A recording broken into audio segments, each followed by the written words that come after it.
Paneer curry ఎలా చేసుకోవాలో చూసేద్దాం రండి. అంతకంటే ముందుగా ఇంకా నా ఛానల్ ఎవరైనా సబ్స్క్రైబ్ చేసుకోకపోతే ప్లీజ్ సబ్స్క్రైబ్ అయితే చేసుకోండి. పన్నీర్ని క్యూబ్స్గా కట్ చేసుకొని కారం, ఉప్పు, పసుపు వేసుకొని మిక్స్ చేసుకొని ఆయిల్ అయితే వేయించుకోండి. ఇదే ఆయిల్లో బిర్యానీ ఆకు, లవంగం, యాలుక్కాయలు, ఉల్లిపాయలు, పచ్చిమిర్చి, టమాటాలు, జీడిపప్పు వేసుకొని మగ్గించుకోండి.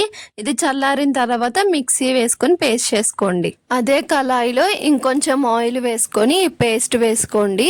తర్వాత అల్లం వెల్లుల్లి పేస్ట్ వేసి కొంచెం వాటర్ వేసి మగ్గించుకోండి. పైకి ఆయిల్ తేలిన తర్వాత కారం, పసుపు, ఉప్పు, గరం మసాలా వేసుకొని ఒకసారి మిక్స్ చేసుకోండి. మనం ముందుగా రెడీ చేసి పెట్టుకున్న పన్నీర్ ముక్కలు ఉన్నాయి కదా, ఆ పన్నీర్ ముక్కలు కూడా వేసి ఒక 5 నిమిషాలు ఉడికించుకోండి.